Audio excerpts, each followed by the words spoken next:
에브라임 지파에 속한 숲의 자손 엘가나라는 사람이 에브라임의 산간지방에 있는 라마다임에 살고 있었다. 그의 아버지는 여로함이고 할아버지는 엘리후이고 그 윗대는 도후이고 그 윗대는 숲이다. 엘가나에게는 두 아내가 있었는데 한 아내 이름은 한나요, 또 한 아내 이름은 브닌나였다. 브닌나에게는 자녀들이 있었지만 한나에게는 자녀가 하나도 없었다. 엘가나는 매년 한 번씩 자기가 사는 성읍에서 실로로 올라가서 만군의 주님께 경배하며 제사를 드렸다. 그곳에는 엘리의 두 아들인 흠니와 비느하스가 주님의 제사장으로 있었다. 엘가나는 제사를 드리고 나서는 늘 아내 브닌나와 그가 낳은 모든 아들 딸에게 재물을 각각 한 몫씩 나누어 주곤 하였다. 그러나 한나에게는 두 몫을 주었다. 비록 주님께서 한나의 태를 닫아 놓으셨지만 엘가나는 한나를 사랑하였다. 주님께서 한나의 태를 닫아 놓으셨으므로 그의 적수인 브닌나는 한나를 괴롭히고 업신여겼다. 이런 일이 매년 거듭되었다. 한나가 주님의 집으로 올라갈 때마다 브닌나가 한나의 마음을 늘 그렇게 괴롭혔으므로 한나는 울기만 하고 아무것도 먹지 않았다. 그럴 때마다 남편 엘가나가 한나를 위로하였다. 여보, 왜 울기만 하오? 왜 먹지 않으려 하오? 왜 늘 그렇게 슬퍼만 하는 거요? 당신이 아들을 두었다고 해도 내가 당신에게 하는 만큼 하겠소. 한 번은 엘가나 일행이 실로에 있는 주님의 집에서 음식을 먹고 마신 뒤에 한나가 일어나서 자리를 떴다. 그때 제사장 엘리는 주님의 성전 문설주의 곁에 있는 의자에 앉아 있었다. 한나는 괴로운 마음으로 주님께 나아가 흐느껴 울면서 기도하였다. 한나는 서원하여 아뢰었다. 만군의 주님께서 주님의 종의 이 비천한 모습을 참으로 불쌍히 보시고 저를 기억하셔서 주님의 종을 잊지 않으시고 이 종에게 아들을 하나 허락하여 주시면 전 그 아이의 한평생을 주님께 바치고 혁도를 그의 머리에 대지 않도록 하겠습니다. 한나가 주님 앞에서 계속 기도를 드리고 있는 동안에 엘리는 한나의 입술을 지켜보고 있었다. 한나가 마음속으로만 기도를 드리고 있었으므로 입술만 움직이고 소리는 내지 않았다. 그러므로 엘리는 한나가 술에 취한 줄로 생각하고 그를 꾸짖었다. 언제까지 술에 취해 있을 것이오? 포도주를 끊으시오. 한나가 대답하였다. 제사장님, 저는 술에 취한 것이 아닙니다. 포도주나 독한 술을 마신 것이 아닙니다. 다만 슬픈 마음을 가눌 길이 없어서 저의 마음을 주님 앞에 쏟아 놓았을 뿐입니다. 이 종을 나쁜 여자로 여기지 마시기 바랍니다. 너무나도 원통하고 괴로워서 이처럼 기도를 드리고 있습니다. 그러자 엘리가 말하였다. 그렇다면 평안한 마음으로 돌아가시오. 이스라엘의 하나님이 그대에게 간구한 것을 이루어 주실 것이오. 한나가 대답하였다. 제사장님, 이 종을 좋게 보아 주시기 바랍니다. 한나는 그 길로 가서 음식을 먹었다. 그리고 다시는 얼굴에 슬픈 기색을 띠지 않았다. 다음날 아침 그들은 일찍 일어나 주님께 경배를 드리고 나서 라마에 있는 집으로 돌아왔다. 엘가나가 아내 한나와 동침하니 주님께서 한나를 기억하여 주셨다. 한나가 임신을 하고 달이 차서 아들을 낳았다. 한나는 주님께 구하여 얻은 아들이라고 하여 그 아이의 이름을 사무엘이라고 지었다. 남편 엘가나가 자기의 온 가족을 데리고 주님께 매년 제사와 서원 제사를 드리러 올라갈 때가 되었을 때 한나는 함께 올라가지 않고 자기 남편에게 이렇게 말하였다. 나는 아이가 젖을 뗄 때까지 기다렸다가 젖을 뗀 다음에 아이를 주님의 집으로 데리고 올라가서 주님을 뵙게 하고 아이가 평생 그곳에 머물러 있게 하려고 합니다. 나는 그 아이를 평생 나실 사람으로 바치겠습니다. 남편 엘가나가 그에게 대답하였다. 당신 생각이 그것이 좋으면 그렇게 하시오. 그 아이가 젖을 뗄 때까지 집에 있으시오. 주님께서 당신의 말대로 이루어 주시기를 바라오. 그래서 그의 아내는 아들이 젖을 뗄 때까지 집에 머무르면서 아이를 길렀다. 마침내 아이가 젖을 떼니 한나는 아이를 데리고 3년 된 수소 한 마리를 끌고 밀가루 한 에바와 포도주가 든 가죽 부대 하나를 가지고 실로로 올라갔다. 한나는 어린 사무엘을 데리고 실로에 있는 주님의 집으로 갔다. 그들이 수소를 잡고 가서 그 아이를 엘리에게 데리고 갔다. 한나가 엘리에게 말하였다. 제사장님, 나를 기억하시겠습니까? 내가 주님께 기도를 드리려고 이곳에 와서 제사장님과 함께 서 있던 바로 그 여자입니다. 아이를 낳게 해달라고 기도하였는데 주님께서 내가 간구한 것을 이루어 주셨습니다. 그래서 나도 이 아이를 주님께 바칩니다. 이 아이의 한평생을 주님께 바칩니다. 그런 다음에 그들은 거기에서 주님께 경배하였다. 한나가 기도로 아뢰었다. 주님께서 나의 마음에 기쁨을 가득 채워주셨습니다. 이제 나는 주님 앞에서 얼굴을 들 수 있습니다. 원수들 앞에서도 자랑스럽습니다. 주님께서 나를 구하셨으므로 그대 기쁨이 큽니다. 주님과 같으신 분은 없습니다. 주님처럼 거룩하신 분은 없습니다. 우리 하나님 같은 반석은 없습니다. 너희는 교만한 말을 늘어놓지 말아라. 오만한 말을 입에 밖으로 내지 말아라. 참으로 주님은 모든 것을 아시는 하나님이시며 사람이 하는 일이 저울에 달아보시는 분이시다. 용사들의 활은 꺾이나 약한 사람들은 강해진다. 한때 넉넉하게 살던 자들은 먹고 살려고 품을 팔지만 굶주리던 자들은 다시 굶주리지 않는다. 자식을 못 낳던 여인은 7이나 낳지만 아들을 많이 둔 여인은 홀로 남는다. 주님은 사람을 죽이기도 하시고 살리기도 하시며 수올로 내려가게도 하시고 거기에서 다시 돌아오기도 하신다. 주님은 사람을 가난하게도 하시고 부유하게도 하시고 낮추기도 하시고 높이기도 하신다. 가난한 사람을 티끌에서 일으키시며 궁핍한 사람을 거름더미에서 들어 올리셔서 귀한 아들과 한자리에 앉게 하시며 영광스러운 자리를 차지하게 하신다. 이 세상을 떠받치고 있는 기초는 모두 주님의 것이다. 그분의 땅덩어리를 기초 위에 올려놓으셨다. 주님께서는 성도들의 발걸음을 지켜주시며 악인들을 어둠 속에서 멸망시키신다. 사람이 힘으로 이길 수가 없다. 주님께서 맞서는 자들은 산산으로 깨질 것이다. 산산이 깨질 것이다. 하늘에서 벼락으로 그들을 치실 것이다. 주님께서 땅 끝까지 심판하시고 세우신 왕에게 힘을 주시며 기름 부어 세우신 왕에게 승리를 안겨주실 것이다. 엘가나는 라마에 있는 자기의 집으로 돌아갔으나 사무엘은 제사장 엘리 곁에 있으면서 주님을 섬기는 사람이 되었다.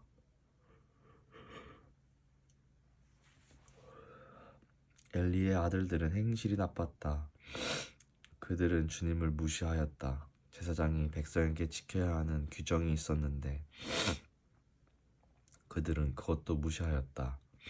누군가가 제사를 드리고 고기를 삶고 있으면 그 제사장의 종이 살이 3개 달린 갈고리를 들고 와서 냄비나 솥이나 큰 솥이나 가마솥에 갈고리를 찔러 넣어서 그 갈고리에 걸려 나오는 것은 무엇이든지 제사장의 몫으로 가져갔다. 실로에 와서 주님께 제물을 바치는 이스라엘 사람이 모두 이런 일을 당하였다.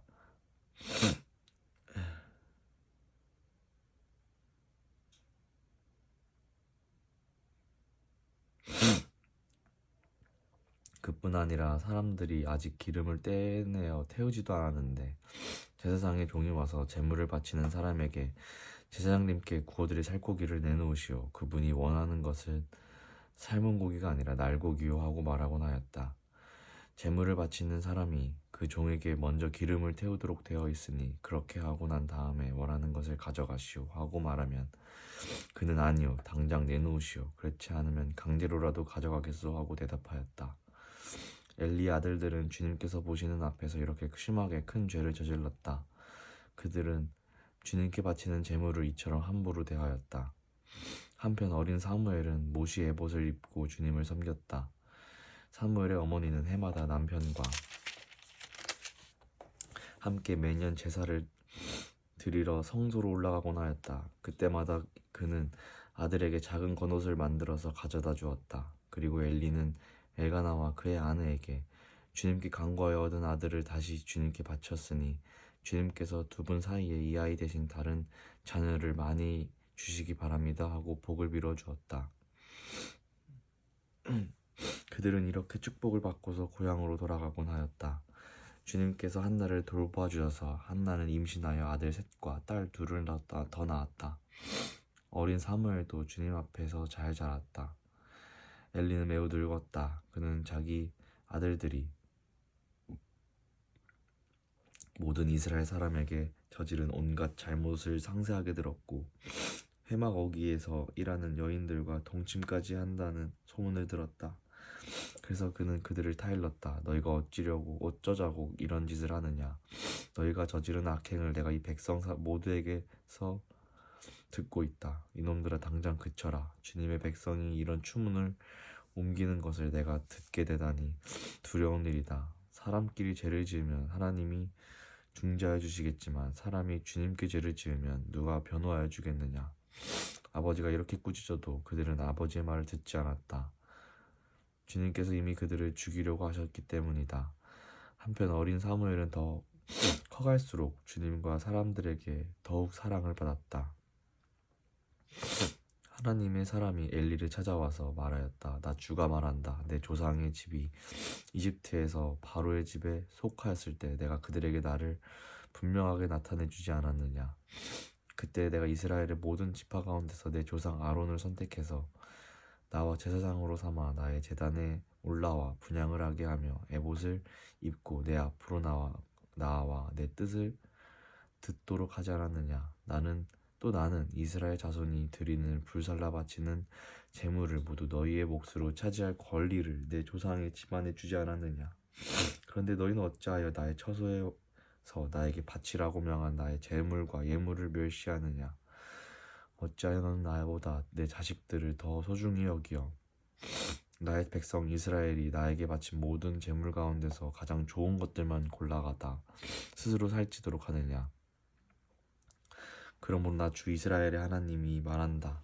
지난날 나는 너희 집과 너희 조상의 집이 제사장 가문을 이루어 언제까지나 나를 섬길 것이라고 분명히 약속하였지만 이제는 더 이상 그렇게 하지 않겠다. 이제는 내가 나를 존중하는 사람들만 존중하고 나를 경멸하는 자들은 수치를 당하게 할 것이다.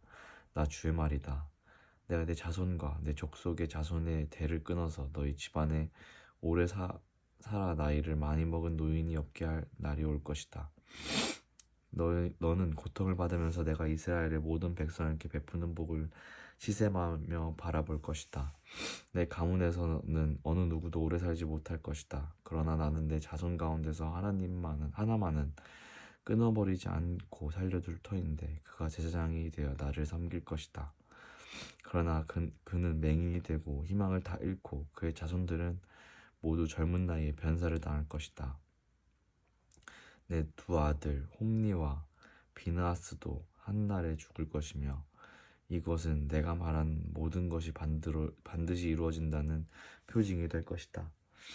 나는 나의 마음과 나의 생각을 따라서 행동하는 충실한 제사장을 세우겠다. 내가 그에게 자손을 주고 그들이 언제나 내가 기름 부어 세운 왕 앞에서 제사장 일을 보게 하겠다. 그때 너희 집에서 살아남은 자들은 돈 몇 푼과 빵 한 덩이를 얻어먹으려고 그에게 엎드려서 제사장 자리나 하나 맡겨서 주셔서 밤이나 굶지 않게 살게 하여 주십시오 하고 간청할 것이다. 어린 사무엘이 엘리 곁에서 주님을 섬기고 있을 때이다. 그때에는 주님께서 말씀을 해주시는 일이 드물었고 환상도 자주 나타나지 않았다. 어느 날 밤 엘리가 잠자리에 누워 있을 때였다. 그는 이미 눈이 어두워져서 잘 볼 수가 없었다. 사무엘은 하나님의 궤가 있는 주님의 성전에서 잠자리에 누워 있었다. 이른 새벽 하나님의 등불이 아직 환하게 밝혀져 있을 때 주님께서 사무엘아 사무엘아 하고 부르셨다. 그는 제가 여기 있습니다 하고 대답하였다. 곧 엘리에게 달려가서 부르셨습니까? 제가 여기 왔습니다 하고 말하였다. 그러나 엘리는 나는 너를 부르지 않았다. 도로 가서 누워라 하고 말하였다. 사무엘이 다시 가서 누웠다. 주님께서 다시 사무엘아 하고 부르셨다.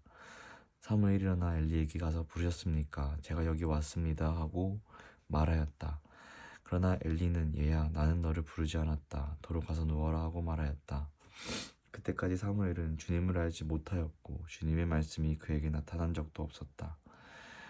주님께서 사무엘을 세 번째 부르셨다. 사무엘이 일어나 엘리에게 가서 부르셨습니까? 제가 여기 왔습니다 하고 말하였다. 그제야 엘리는 주님께서 그 소년을 부르신다는 것을 깨닫고 사무엘에게 일러주었다. 가서 누워 있거라. 누가 너를 부르거든 주님 말씀하십시오. 주님의 종이 듣고 있습니다 하고 대답하여라. 사무엘이 자리로 돌아가서 누웠다. 그런 뒤에 주님께서 다시 찾아와 곁에 서서 조금 전처럼 사무엘아 사무엘아 하고 부르셨다. 사무엘은 말씀하십시오. 주님의 종이 듣고 있습니다 하고 대답하였다. 주님께서 사무엘에게 말씀하셨다. 내가 이제 이스라엘에서 어떤 일을 하려고 한다. 그것을 듣는 사람마다 무서워서 귀까지 멍멍해질 것이다. 때가 오면 내가 엘리의 집을 두고 말한 모든 것을 처음부터 끝까지 다 이루겠다. 엘리는 자기의 아들들이 스스로 저주받을 일을 하는 줄 알면서도 자식들을 책망하지 않았다. 그 죄는 그는 이미 알고 있다. 그래서 나는 그의 집을 심판하여 영영 없애버리겠다. 그에게 일러주었다. 그러므로 나는 엘리의 집을 두고 맹세한다. 엘리의 집 죄악은 재물이나 예물로도 영영 씻지 못할 것이다. 사무엘은 아침이 밝을 때까지 누워있다가 주님의 집 문들을 열었다. 그러나 사무엘은 자기가 환상으로 보고 들은 것을 엘리에게 알리기를 두려워하였다. 엘리가 사무엘을 불렀다. 그는 내 아들 사무엘아 하고 불렀다. 예, 제가 여기 있습니다 하고 사무엘이 대답하였다. 엘리가 물었다. 주님께서 너에게 무슨 말씀을 하시더냐? 나에게 아무것도 숨기지 말아라. 주님께서 너에게 하신 말씀 가운데서 한마디라도 나에게 숨기면 하나님이 너에게 심한 벌을 내리고 또 내리실 것이다. 사무엘은 그에게 하나도 숨기지 않고 모든 것을 말하였다. 엘리가 말하였다. 그분은 주님이시다. 그분께서는 뜻하신 대로 하실 것이다. 사무엘이 자랄 때 주님께서 그와 함께 계셔서 사무엘이 한 말이 하나도 어긋나지 않고 다 이루어지게 하셨다. 그리하여 단에서 브엘세바까지 온 이스라엘은 사무엘이 주님께서 세우신 예언자임을 알게 되었다. 주님께서는 실로에서 계속하여 자신을 나타내셨다. 거기에서 주님께서는 사무엘에게 나타나셔서 말씀하셨다. 사무엘이 말을 하면 온 이스라엘이 귀를 기울여 들었다. 그 무렵 블레셋 사람이 이스라엘을 치려고 모여들었다. 이스라엘 사람은 블레셋 사람과 싸우려고 나가서 에베네셀에 진을 쳤고 블레셋 사람은 아벡에 진을 쳤다. 블레셋 사람이 전열을 갖추고 이스라엘 사람을 치자 치열한 싸움이 벌어졌다. 이스라엘은 이 싸움에서 블레셋에게 졌고 그 벌판에서 죽은 이스라엘 사람은 4,000명쯤 되었다. 이스라엘의 패잔병들이 진으로 돌아왔을 때 장로들이 말하였다. 주님께서 오늘 우리가 블레셋 사람에게 지도록 하신 까닭이 무엇이겠느냐? 실로에 가서 주님의 언약궤를 우리에게로 모셔다가 우리 한가운데 있게 하여 우리를 원수의 손에서 구하여 주시도록 하자. 그래서 이스라엘 백성이 실로로 사람들을 보냈다. 그들이 거기 그룹들 사이에 앉아 계시는 만군의 주님의 언약궤를 메고 왔다. 하나님의 언약궤를 가져올 때 엘리의 두 아들 홈니와 비느하스도 함께 왔다. 주님의 언약궤가 진으로 돌아올 때 모든 이스라엘 백성이 땅에 진동할 정도로 크게 환호성을 올렸다. 블레셋 사람이 그 환호한 소리 듣고 저 히브리 사람의 진에서 저렇게 환호한 소리가 들리는 까닭이 무엇이냐 하고 묻다가 주님의 궤가 진에 들어갔기 때문이라는 것을 알았다. 블레셋 사람이 두려워하면서 말하였다. 이스라엘 진에 그들이 신이 들어갔다. 그래서 그들은 외쳤다. 이제 우리에게 화가 미쳤다. 일찍이 이런 일이 없었는데 우리에게 화가 미쳤는데 누가 저 강력한 신의 손에서 우리를 건질 수가 있겠느냐. 그 신들은 광야에서 온 온갖 재앙으로 이집트 사람을 쳐서 죽게 한 신들이다. 블레셋 사람들아 대장부답게 힘을 내어라. 그렇지 않으면 히브리 사람이 우리의 종이 되었던 것처럼 우리가 그들의 종이 될 것이다. 너희는 대장부답게 나가서 싸워라. 그런 다음에 블레셋 사람이 전투에 임하니 이스라엘이 져서 제각기 자기 장막으로 달아났다. 이스라엘은 이때 아주 크게 져서 보명 3만 명이 죽었다. 하나님의 궤를 빼앗겼고 엘리의 두 아들 홈니와 비느하스도 이때 전사하였다. 어떤 베냐민 사람이 싸움터에서 빠져나와 그날로 실로에 이르렀는데 슬픈 나머지 옷을 찢고 머리에는 티끌을 뒤집어 쓰고 있었다. 그 사람이 왔을 때 엘리는 길가 의자에 앉아서 길을 내다보면서 마음속으로 하나님의 궤를 걱정하고 있었다. 그 사람이 성읍에 이르러서 소식을 전하니 온 성읍이 두려워하며 슬피 울부짖었다. 엘리가 그 울부짖는 소리를 듣고 물었다. 저 소리가 무슨 소리냐? 그 사람이 급히 달려와서 엘리에게 소식을 전하였다. 그 무렵 엘리는 98살 된 노인으로서 눈이 어두워져서 앞을 거의 볼 수 없었다. 그 사람이 엘리에게 말하였다. 저는 전쟁터에서 도망쳐 나온 사람입니다. 전쟁터에서 오늘 도망쳐 오는 길입니다. 엘리가 물었다. 젊은이 무슨 일이 일어났소? 소식을 전하는 그 사람이 대답하였다. 이스라엘 백성은 블레셋 사람 앞에서 도망쳤고 백성 가운데서 죽은 사람이 매우 많습니다. 제사장님의 두 아들 홈니와 비느하스도 전사하였고 하나님의 궤는 빼앗겼습니다. 그가 하나님의 궤에 대한 소식을 전할 때 엘리는 앉아있던 의자에서 뒤로 넘어져 문 곁으로 쓰러져서 목이 부러져 죽었다. 늙은 데다가 몸까지 무겁기 때문이다. 그는 40해 동안 이스라엘의 사사로 있었다. 그때 엘리의 며느리인 비느하스의 아내는 임신 중이었으며 출산할 때가 가까웠는데 하나님의 궤를 빼앗겼고 자기의 시아버지와 남편도 죽었다는 소식을 듣자 갑자기 진통이 일어나 구부리고 앉은 채 몸을 풀었다. 그러다가 그는 거의 죽게 되었다. 그때 곁에 서 있던 여인들이 아들을 낳았으니 걱정하지 말아요 하고 말해주었다. 그러나 산모는 대답도 없고 관심도 보이지 않다가 그 아이 이름을 이가봇이라고 지어주며 이스라엘에서 영광이 떠났다 하는 말만 남겼다.